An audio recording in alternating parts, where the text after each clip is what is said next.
Have you ever noticed how, no matter how kind or patient you are, there are still people who treat you like you don't matter? They talk down to you. They interrupt you. They ignore your boundaries.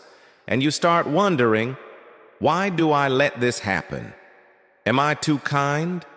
Or is everyone just losing their sense of respect? If you've ever felt that way, pause this moment, take a breath, because this video might change the way you see it. Before we dive in, if you believe peace is more powerful than pride, hit that subscribe button and join this space, a place where we learn to stay calm, strong, and unshaken, no matter what life throws at us. Now let's talk about what the Stoics understood over 2,000 years ago. You can't control what others do.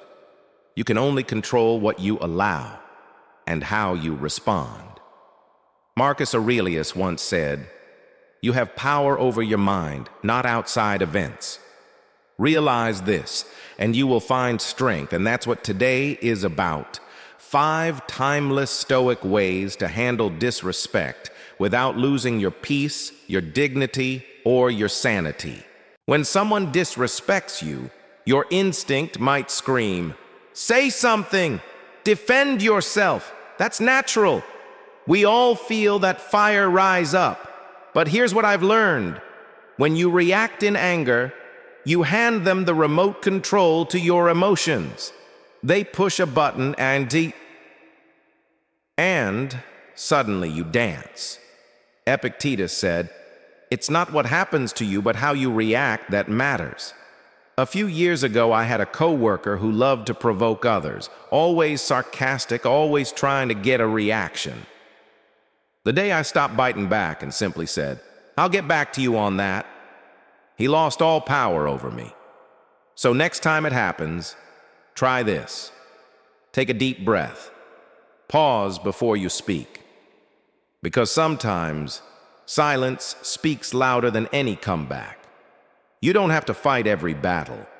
You just have to stop handing out your peace for free. That's how you rise above it. There's a big difference between demanding respect and commanding it. Marcus Aurelius said, "Waste no more time arguing what a good man should be. Be one you don't have to shout, 'Respect me.' You show it in how you walk, how you treat others, how you handle conflict. When someone disrespects you, remember, it's a mirror showing their character, not your worth. Years ago, I met a mentor who never raised his voice. Even when people spoke rudely, he smiled, paused, and responded with grace. I once asked, "How do you stay so calm when people are so disrespectful?" He said, "I don't give them the power to decide who I am." That line stuck with me, because true respect doesn't come from fear or force. It comes from consistency, from living your values even when others forget theirs. You don't have to say, "I deserve respect." Just live like you already know it. When someone throws an insult at you, it's hard not to feel the sting. But Marcus Aurelius reminds us, when someone is unkind, remember, he acts so because he does not know what is good and evil. That's compassion, not weakness. Most disrespect isn't about you.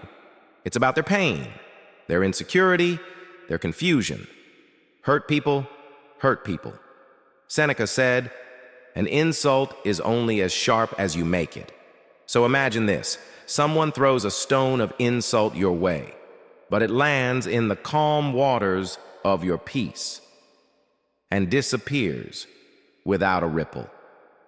That doesn't mean you excuse their behavior. It means you refuse to carry their burden. Because when you understand people, you rise above them. You stop taking their chaos personally. Now let's be clear. Being stoic doesn't mean being a doormat. Calm is not weakness. Boundaries are not anger. Epictetus said, If someone succeeds in provoking you, realize that your mind is complicit. You can be calm and firm. You can say, "I won't let you talk to me that way," or "This conversation isn't productive right now. Let's pause." You don't need to raise your voice to be powerful. You don't need to fight to be strong. A friend of mine once told me, after years of letting people talk over her, she finally learned to smile, nod, and simply walk away mid-sentence. Not out of rudeness, but out of self-respect. Setting boundaries isn't about punishing others. It's about protecting your peace. When you respect yourself enough to draw the line, you quietly teach others how to treat you. No bitterness, no drama, just quiet strength. Now this one's deep, because we all crave respect, love, validation. But Epictetus warned, "He who seeks the approval of others has already made himself their slave." Think about it. How much of your peace have you lost trying to make others see your worth? Here's the truth. You don't need everyone to like you. You don't even need everyone to understand you. Some people won't see your light because they're too focused on their own shadows. Marcus Aurelius said, "Be indifferent to what makes no difference." Their opinions don't define you. Your integrity does. Your calm does. So detach. Let go of needing validation. Because the moment you stop chasing approval, you find a kind of freedom no one can take from you. Now, breathe with me. In through your nose, out through your mouth. Picture this. You're standing in the middle of a storm, wind howling, voices shouting, chaos swirling. But inside, you're still, unmoved.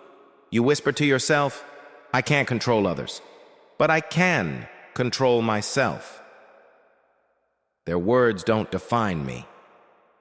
I respond. I don't react." That's Stoic strength. Not the strength to fight every battle, but the strength to stay centered when everything else spins. So may you walk through life with calm confidence. May you know your worth without needing to prove it. May you stay grounded when others lose control. Because real power isn't loud. It's not in revenge or dominance or being right. It's in peace. Oh, share it with someone who needs to hear it today. And tell me in the comments, what's one moment when you chose peace over reaction? Let's fill this space with calm energy. Reminders that peace is power. Stay calm, stay steady, stay wise. I'll see you in the next one. The moment you stop reacting, your whole life changes.